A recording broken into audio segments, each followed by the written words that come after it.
Estamos en este cuarto foro internacional Ser Más STEM. Hemos tenido una jornada bien productiva donde hemos intercambiado ideas.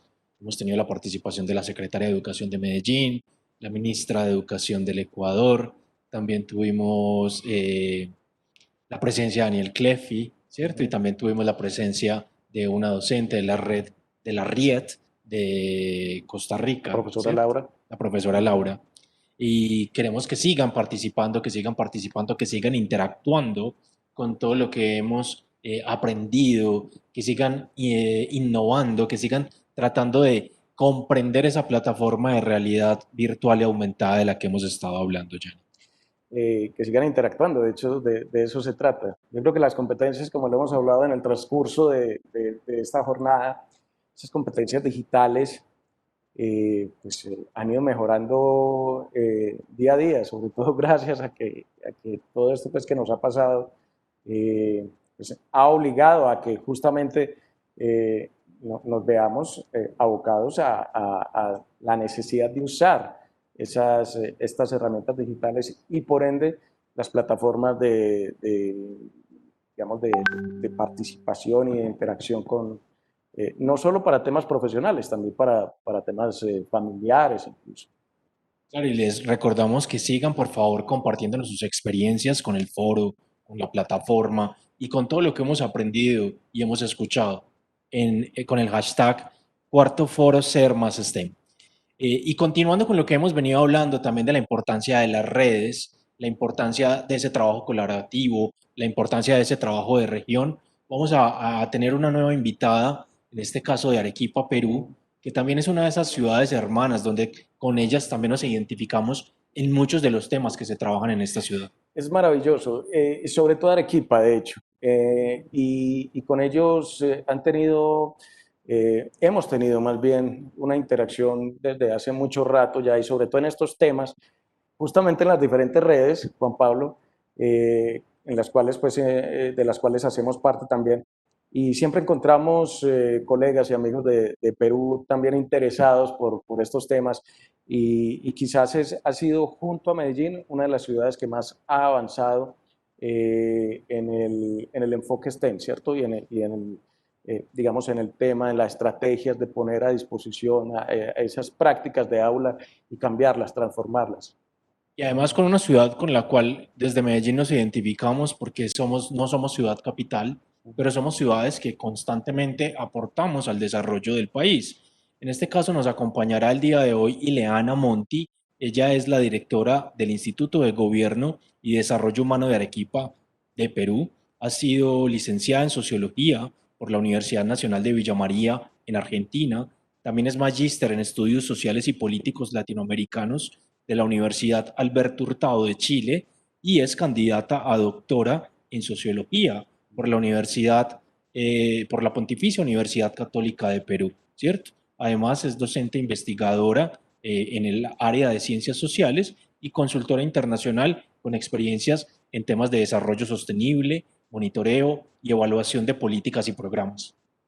Bueno, sin más preámbulo, le damos la bienvenida a la profesora, la doctora Ileana Monti. Ileana, bienvenida, buenas tardes y bueno, estamos a tu disposición. Muy buenas tardes con todos. Muchas gracias por esa cálida presentación.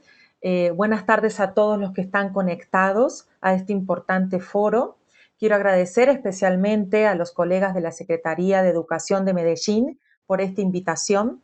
Para mí es un placer formar parte de este importante evento y quiero también felicitarlos por esta gran iniciativa y también por la organización que me ha venido acompañando y muy bien desde el primer día para llegar bien preparados aquí.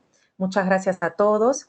Y muy bien, hoy día desde Arequipa, compartirles una experiencia en particular que estamos teniendo en torno a lo que hemos llamado ciencia inclusiva, pensando la participación de las niñas y las mujeres en el hacer científico. Les vamos a compartir un estudio que estamos realizando para entender cómo es el estudio, la formación en ciencia y tecnología, poniendo énfasis en las niñas y las mujeres en las ciudades intermedias, que como bien dicen ustedes, no son ciudades capitales y que tienen también ciertas dificultades y limitaciones para enseñar el tema de ciencia y tecnología. Entonces hoy quiero compartirles esta experiencia y hacerles pensar un poco en, en este panorama, ¿no? Cómo se enseña ciencia y tecnología. Un momentito. Eh, Mi cámara está apagada porque aquí me sale encendida.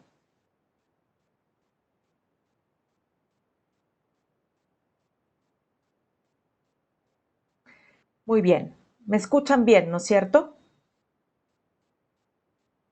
Sí, Ileana, te escuchamos muy bien. Bueno, muchas gracias. Entonces, para continuar con la presentación, el siguiente slide, por favor.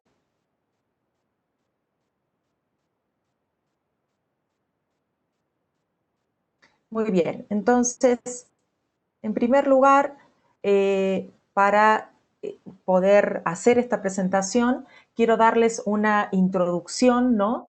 Que nos ponga en contexto de la experiencia que voy a compartir. En segundo lugar, presentaré el enfoque utilizado para analizar y debatir sobre esta experiencia de ciencia inclusiva y género. Y luego vamos a comentar algunos hallazgos que tenemos ya de el estudio que vamos a presentar, ¿no? Entonces, bueno, como podemos ver en esta imagen, una de las cosas que siempre nos preguntamos es que por qué, a pesar de tantos esfuerzos que se siguen haciendo en torno de promover a la niña y a la mujer en el área de ciencias, por qué a pesar de tantos esfuerzos aún se mantienen ciertas brechas, ¿no? Como podemos ver en la imagen, una de las brechas, una de las constantes es que tenemos más niñas participando, como también hay más mujeres haciendo investigación. Sin embargo, no, lo que cuesta ahora es que se mantengan haciendo ciencia y que puedan llegar, en este caso, a los primeros puestos de una feria científica o a los cargos más altos cuando hablamos de el campo de investigación, ya sea en una universidad, en un instituto, en una empresa, ¿no? Entonces, cuando iniciamos este estudio desde el Instituto de Gobierno y Desarrollo Humano con la colaboración de UNESCO, nos preguntamos entonces qué está pasando con las niñas y las mujeres en Arequipa, que de acuerdo a los datos que manejamos, y ya lo vamos a ver un poquito más adelante, mira, en Perú tenemos eh, alrededor de 5.000 investigadores registrados en el CONCITEC, que es el Consejo Nacional de Ciencia y Tecnología. Estos datos están publicados en el portal de CONCITEC, o sea que los puedes consultar desde ahí. Y de esos 5.000 aproximadamente investigadores a nivel nacional, fíjate que apenas el 2% son mujeres de Arequipa, de la región de Arequipa, ¿no? Arequipa es la segunda ciudad del país, alberga más de 1.150.000 habitantes, es sede de varias universidades e institutos superiores. Entonces, nosotros nos preguntamos qué es lo que está pasando con las mujeres en la investigación científica. ¿Por qué tan pocas mujeres, siendo la segunda ciudad del país, ¿no? ¿Por qué esta brecha prevalente entre hombres y mujeres en el campo de la ciencia, ¿no?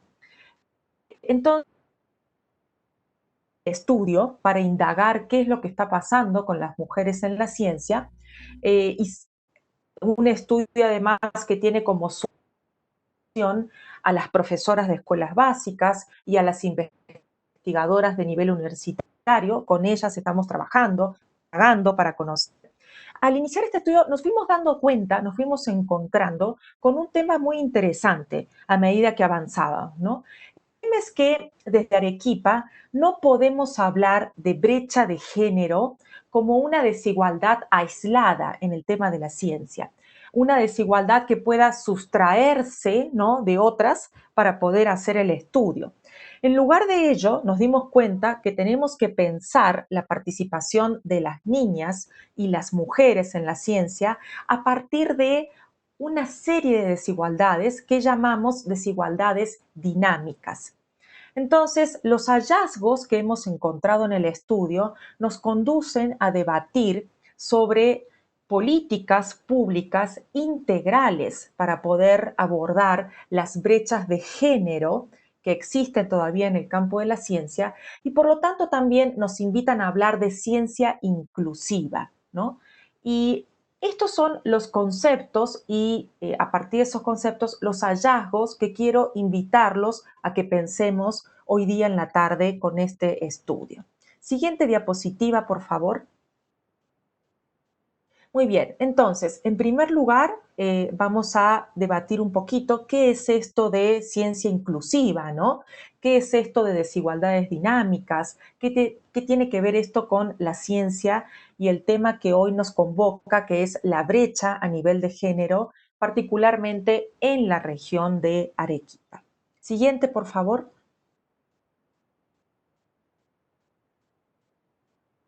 Entonces, para poder entender un poquito el concepto de ciencia inclusiva, yo quiero invitarlos a que pensemos en el contexto actual, ¿no?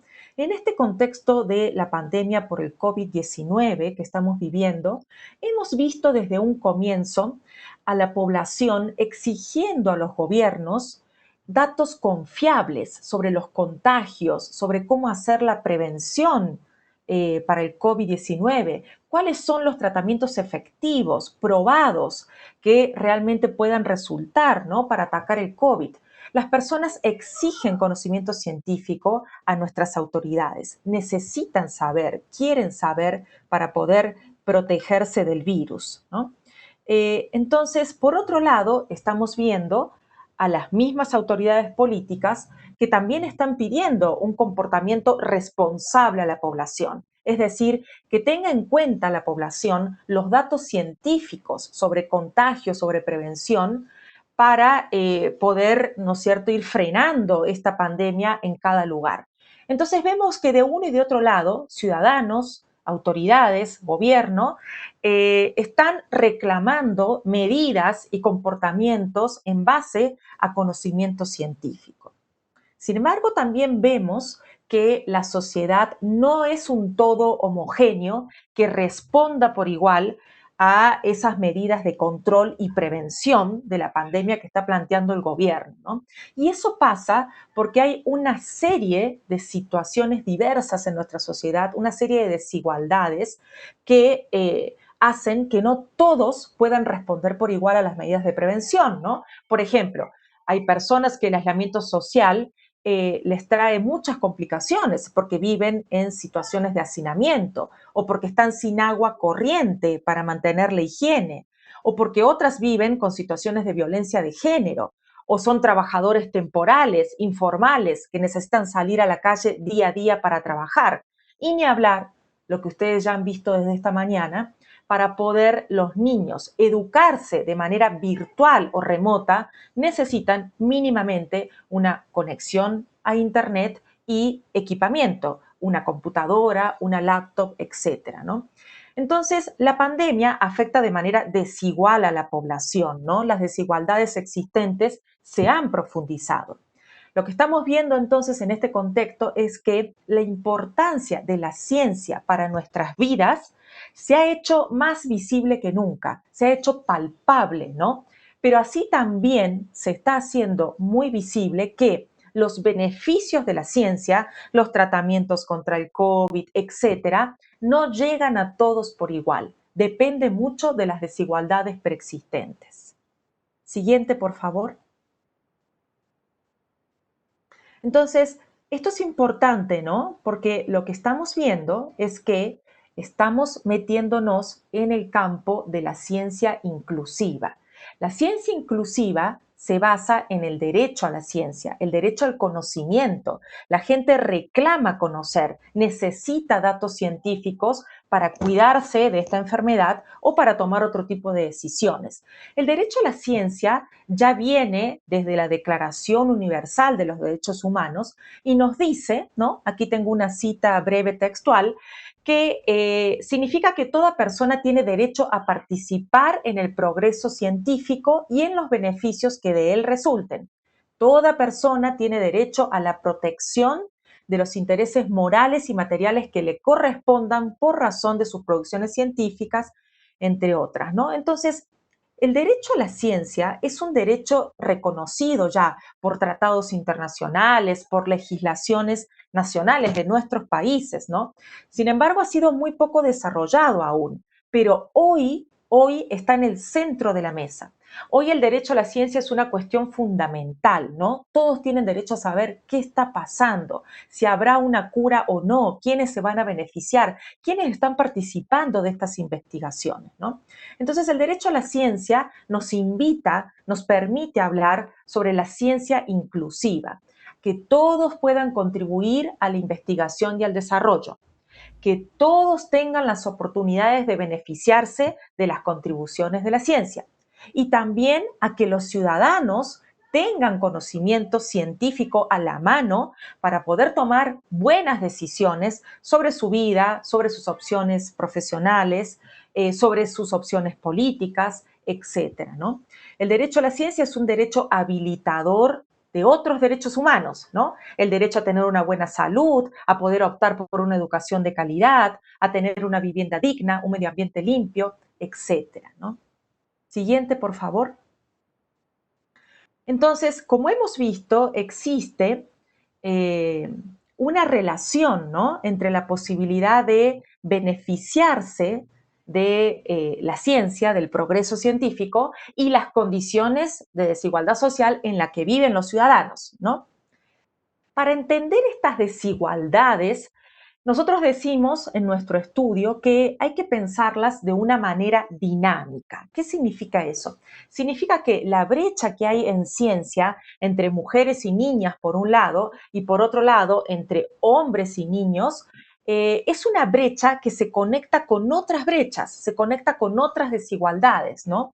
Por ejemplo, con la desigualdad en el acceso a la educación básica de calidad, se conecta también con la desigualdad territorial, ¿no? Por ejemplo, mientras más distante vive la persona de las grandes urbes, ¿no? Por ejemplo, en el Perú estamos hablando de Lima, Arequipa, Trujillo. Mientras más distante vives de las grandes urbes, menos posibilidades tienes de una buena educación, ¿no? Y también, por supuesto, con las condiciones económicas. Según tus condiciones económicas, podrás viajar hasta la gran ciudad para recibir una buena educación o no. Entonces, cuando hablamos del tema de género en ciencia, tenemos que hacerlo bajo un abordaje de desigualdades dinámicas, porque se trata de procesos de exclusión.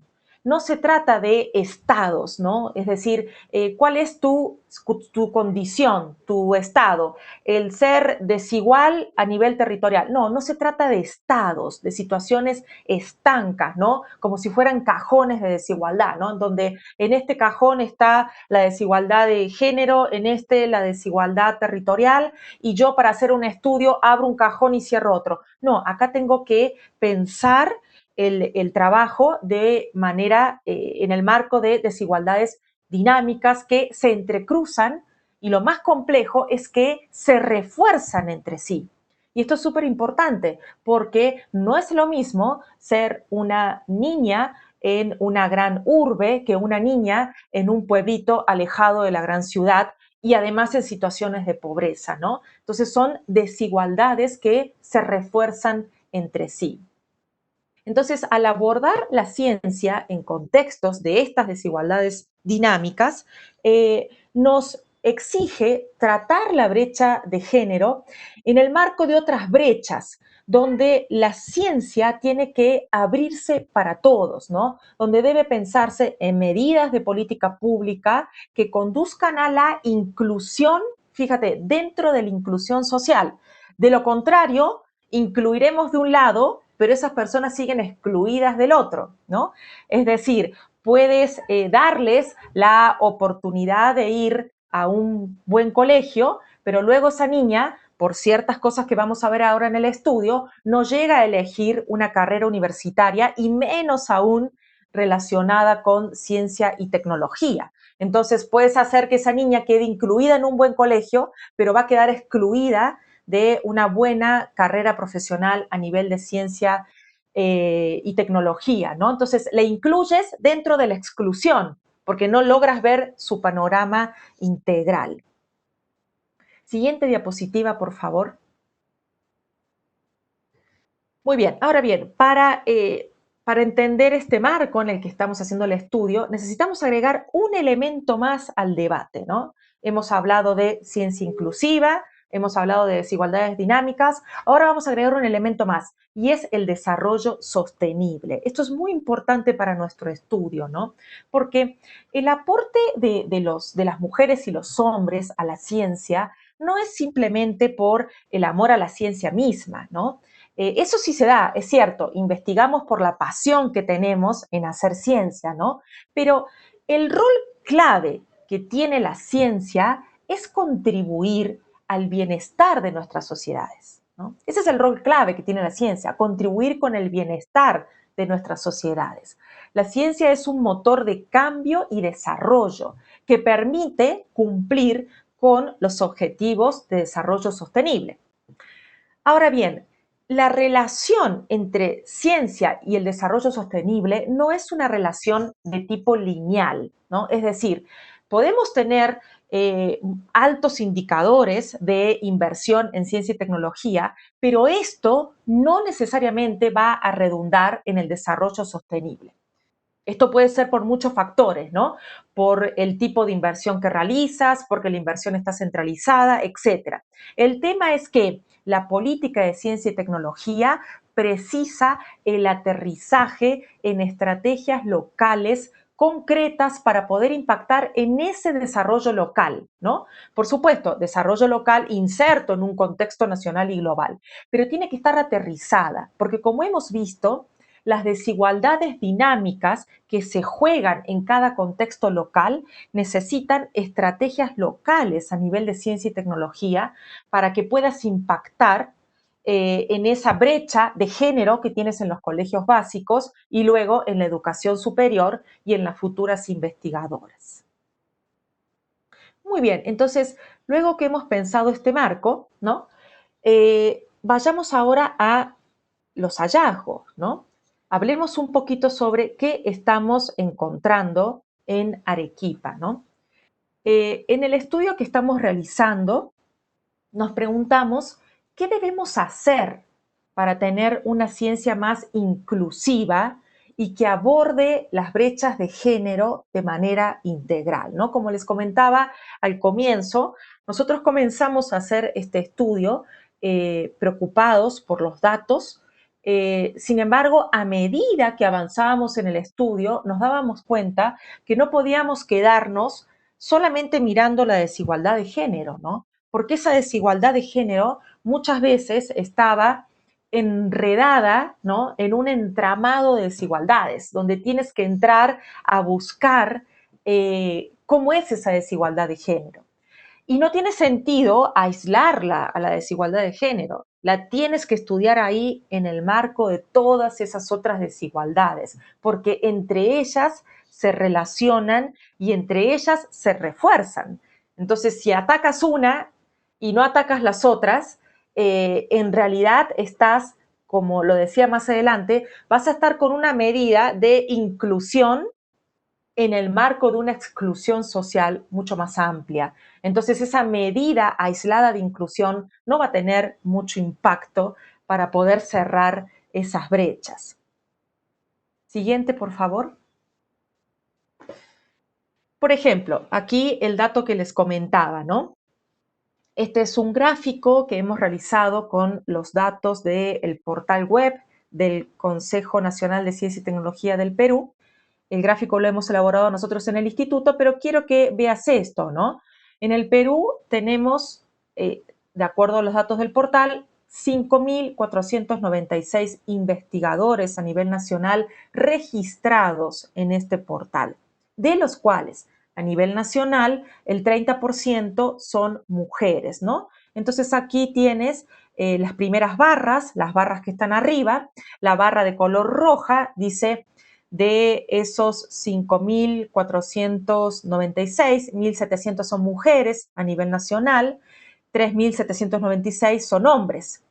De ese total, bajas a las siguientes barras y ves que en Lima, la ciudad capital, tiene de ese total 3.375 investigadores. De los 5.500, 3.350 promedio son de Lima, ¿no? De los cuales 1.127 son mujeres y 2.248 son hombres. Pero luego, fíjate abajo, aterrizamos ahora a Arequipa, ¿no? Segunda ciudad en importancia del país. Y fíjate el cambio abismal en el número, ¿no? Aquí tenemos 322 investigadores, o sea, de los 5.496 a nivel nacional, solo 322 son de Arequipa, ¿no? De los cuales solo 90 son mujeres. Los otros 232 son hombres, ¿no? Entonces, aquí lo que tenemos, por empezar, es una brecha de género muy marcada que se acrecienta a nivel territorial, ¿no? A nivel nacional es una brecha marcada, sí, la estamos viendo en las primeras barras, pero luego cuando bajas hasta Arequipa, la brecha es enorme a nivel territorial, ¿no? A nivel de investigadores en total y a nivel de género también, ¿no? Entonces, estos son algunos de los datos que nos motivaron a hacer este estudio. Y en esta ocasión, siguiente por favor, los hallazgos que les quiero mostrar tienen que ver con la escuela básica, ¿no? No he traído los hallazgos a nivel universitario, ¿no? Para quedarme un poquito aquí por también la temática del foro y para poder ayudar a debatir un poquito cómo se vive esto desde esta parte del país.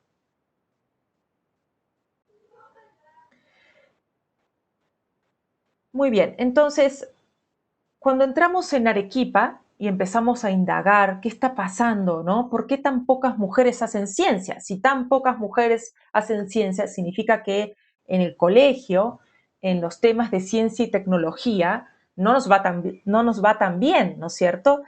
No tenemos tantas niñas motivadas, o al menos niñas y jóvenes, adolescentes, que luego puedan optar por carreras científicas, ¿no? Ese es un punto importante para poder llegar a ver qué es lo que está pasando allá arriba a nivel de investigadoras. Dijimos, veamos qué está pasando en la escuela básica con ciencia y tecnología, con SIT, ¿no? Y aquí nos encontramos con las desigualdades dinámicas, ¿no? Aquí lo que llegamos a ver al investigar en Arequipa región, no solo en la ciudad, sino todo el interior de la región, que efectivamente existe esta serie de exclusiones, de procesos de exclusiones que se refuerzan entre sí, ¿no? En base a diferentes factores. Uno de esos factores, por ejemplo, es que en la región tenemos todavía una prevalencia importante de los estereotipos de género, ¿no? Aún existe la imagen y el estereotipo de que las niñas en las clases de ciencia y tecnología, cuando son más pequeñas, sobre todo en el nivel primario, ¿no? 6, 7, 8 años, 9, se interesan de el área de ciencia y tecnología, participan. Sin embargo, ¿no? Nos dicen, encontramos, ¿no? Que es una participación aparentemente menos activa que la de los varones, ¿no? El estereotipo nos cuenta que las niñas suelen ser muy calladas en ciencia y tecnología, observan, pero no preguntan, ¿no? Escriben, ¿no? Toman nota, pero no dictan, no hablan, ¿no? Entonces, en los equipos de investigación, en los trabajos de laboratorio, los varones son los que dictan, esto hay que hacer, esto hay que poner, esto hay que escribir, y las niñas de manera más callada, reservada, escriben, ¿no? Ahora también hemos encontrado que como parte de este estereotipo tenemos que a medida que las niñas crecen, comienzan a desinteresarse un poco más sobre estas áreas de ciencia y tecnología, ¿no? Comienzan a alejarse, ¿no? ¿Por qué? Porque en los territorios más alejados de las grandes urbes, el peso de los roles sociales comienza a ganar lugar a medida que la niña entra en la adolescencia, ¿no? En la medida que la niña ya está en el colegio, en el nivel secundario, ¿no? Del colegio básico. Es decir, el rol social de que la mujer termina el colegio y tiene que empezar a prepararse para ser mamá, para formar una familia, para ser esposa, etc. Ese rol social tiene un peso importante todavía, ¿no? Y ese rol social es el que comienza a distanciarlas a las niñas de las carreras o de las opciones de ciencia y tecnología, porque el estereotipo nos dice que estas carreras insumen mucho tiempo a la mujer, no son compatibles con la vida familiar, con el rol de mamá, el rol de esposa, ¿no? Entonces las niñas, ¿no? Refuerzan esos estereotipos que vienen desde la familia y también en los colegios y terminan pensando que esas carreras, esas opciones, que el mismo curso de ciencia y tecnología en el colegio no es para ellas, ¿no? Hay que dejarle ahí el lugar a los varones, ¿no? Y este es un tema súper importante porque no se pone en cuestionamiento. Cuando se supone que la niña es callada porque no le interesa o porque es más pasiva, ahí ya estamos ante un problema, ¿no? Porque eso mismo es lo que se debe problematizar. ¿Por qué la niña no habla? Si observa, si le interesa, ¿por qué no habla? Hay que ayudarla, invitarla a hablar, a preguntar, ¿no? Entonces ahí ya tenemos un tema fuerte con todavía estos estereotipos de género muy, muy enraizados, ¿no? En las ciudades y sobre todo fuera de las grandes ciudades. Ahora, a este factor de los estereotipos se le junta otro factor muy importante y es la brecha digital y de infraestructura en ciencia y tecnología que hay a nivel territorial, ¿no? Como les decía, en los colegios que están más alejados de las grandes ciudades, cuentan con una infraestructura más precaria, menos recursos, ¿no? Llamémosle computadoras, acceso a Internet, laboratorios, equipos de laboratorio, libros actualizados, otros materiales, no llegan o llegan lento o llegan en poca cantidad o no se actualizan con frecuencia, ¿no? Entonces, no cuentas con equipo suficiente, se refuerza la idea de que la ciencia y tecnología no es para ellas, ¿no? No es para ellos. La ciencia y tecnología es algo distante. Mira, acá no llega el material, no tenemos información suficiente, es algo lejano a nuestra realidad, es algo extraño, ¿no? Es algo más propio para aquellos que están en las grandes ciudades, ¿no? A ese grupo reducido tiene las posibilidades de estudiar en un mejor colegio y va a poder dedicarse a hacer ciencia y tecnología, ¿no? Y a estos dos factores se le suma uno más, ¿no? Que tiene que ver con las limitaciones en el acceso al conocimiento y a la información, también para los profesores, ¿no? No solo para los estudiantes. En las zonas alejadas la información llega, pero llega lenta, llega tarde, ¿no? Por ejemplo, llegan pocas invitaciones a cursos o a charlas de capacitación, de actualización para los profesores de ciencia y tecnología, ¿no? En el caso que llegan, no tienen tampoco muchas facilidades para viajar por los costos de dinero, el tiempo. Los profesores también tienen familia, ¿no? En el lugar, tienen que cumplir con el trabajo. Entonces, te encuentras con que hay muchos profesores de ciencia y tecnología que mantienen ciertos preconceptos sobre la ciencia, ¿no? Preconceptos en el sentido que son prejuicios que, si uno ve en los libros de ciencia actuales, ya han sido ampliamente superados, ¿no? Son profesores que les falta capacitación, les falta actualización, ¿no? también llegan al nivel de los estudiantes pocas invitaciones para que los estudiantes puedan asistir a ferias escolares, a ferias de ciencia, que puedan encontrarse, intercambiar con otros y aprender en esa convivencia, ¿no? Y como también ellos cuentan, y lo hemos visto, en el caso que participen de alguna de estas ferias, pueden participar hasta la primera o la segunda de 4 etapas. Ya en las otras etapas ya no pueden por una cuestión de costos. No es tan fácil movilizar a varios niños de zonas alejadas en donde tienes que costear viaje, estadía, etcétera, ¿no? Entonces, esta serie de factores conforman un conjunto de desigualdades que en la práctica se convierten en desincentivos, ¿no?, para la participación en ciencia y tecnología.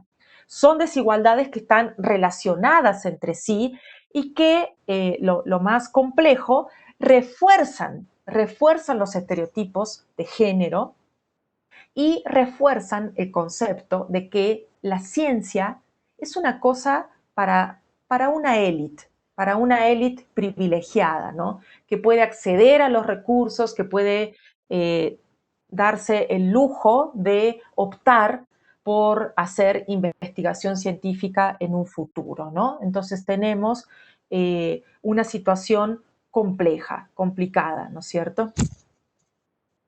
Siguiente, por favor. Entonces, en este contexto, ¿no? Luego de pasar por todos estos filtros que hemos visto, ¿no?, desigualdades a nivel de género, a nivel territorial, a nivel del acceso al conocimiento y a la información, luego de pasar todos esos filtros, como en un embudo, ¿no?, en donde pasas todo y te queda con que la cantidad de personas que se benefician de la ciencia, ¿no?, es decir, que pueden tener una buena educación de ciencia y tecnología en el colegio y luego optar por alguna carrera, o que simplemente pueden tomar la ciencia como parte de su vida cotidiana para tener buenas decisiones. Las personas que pueden hacer eso son muy pocas, quedan reducidas a un mínimo, ¿no?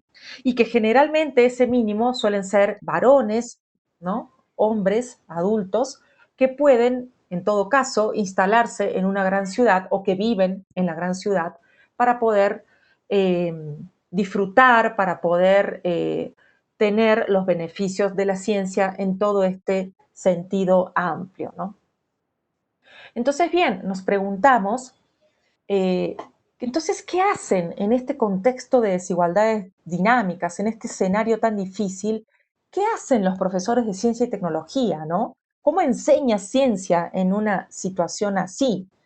Y bien, mira, para sorpresa nuestra, nos encontramos con un conjunto de estrategias locales que se desarrollan en base a necesidades locales y en base a los limitados recursos con los que cuentan y que hemos visto brevemente anteriormente, ¿no?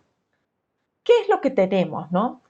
Tenemos que, por un lado, en el marco de estas estrategias locales, la imagen del profesor, por decirlo así, o el rol del profesor es clave, ¿no?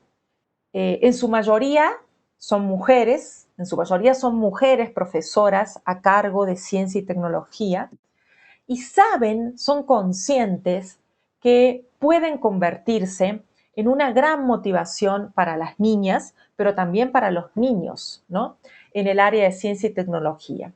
Los profesores saben que ellos pueden hacer una diferencia, ¿no? Y muchos de ellos, nos hemos encontrado con que muchos de estos profesores a cargo de ciencia y tecnología son profesores muy movidos, que buscan opciones, buscan qué más pueden hacer para sacar a estos niños adelante en esta materia de ciencia y tecnología. Plantean trabajos extracurriculares, trabajan fuera del horario de clases con los niños en proyectos, buscan involucrarlos en la ciencia y tecnología, buscan transmitirle la pasión que ellas tienen a estos niños, ¿no? Entonces, un momentito. Entonces, lo primero que los profesores saben, ¿no? Y que están interesados en moverse, en involucrar a los niños en esta materia, es adecuar los insuficientes recursos e infraestructura que tienen a las necesidades locales, ¿no?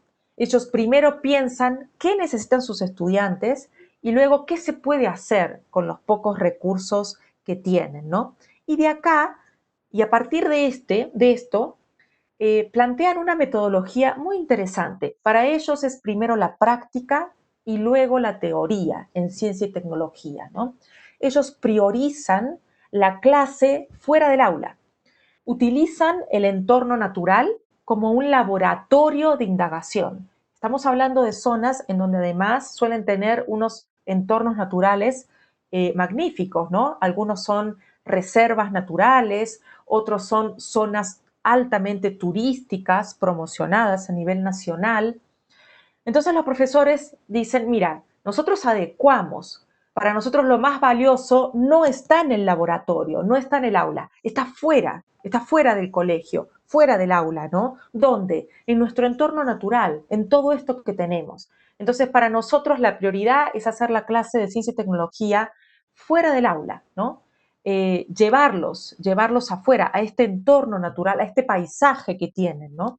Y se trabaja con las ventajas que tenga el territorio, ¿no?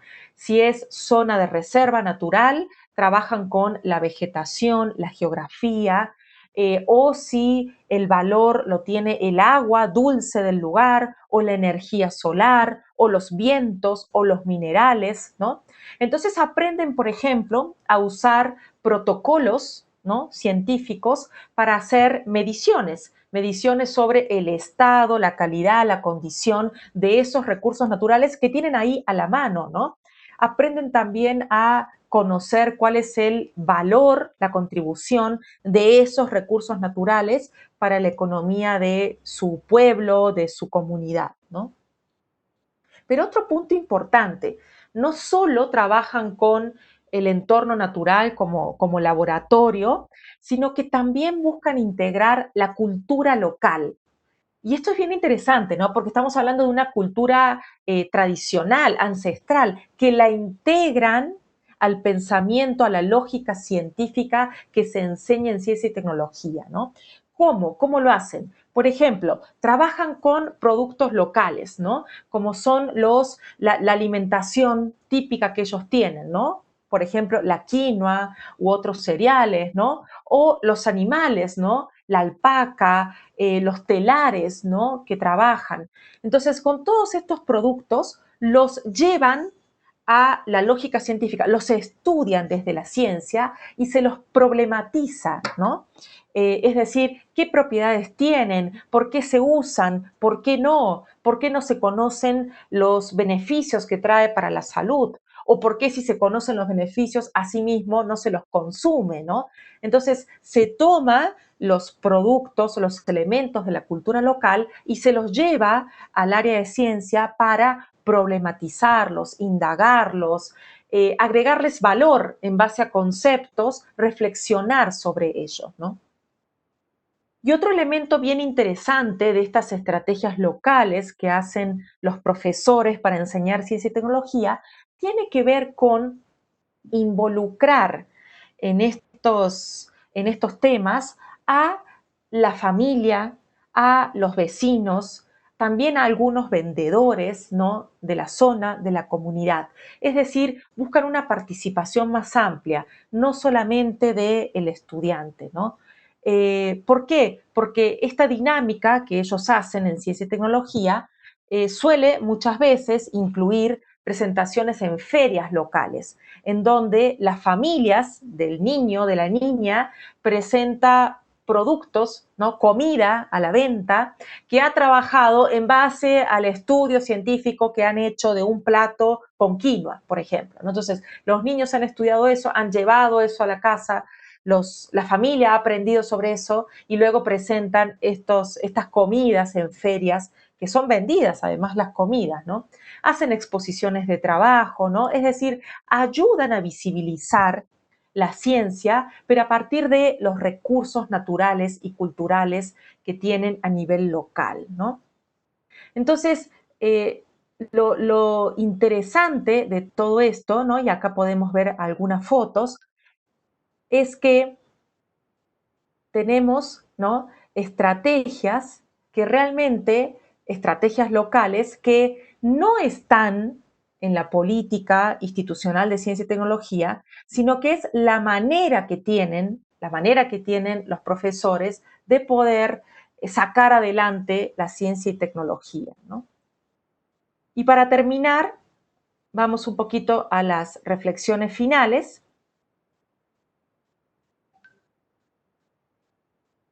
Muy en breve, ¿no?, para terminar con las reflexiones finales. Bueno, lo que decimos, ¿no? En estos contextos de desigualdades dinámicas, la inclusión de la niña y la mujer en las ciencias requiere un abordaje integral, ¿no?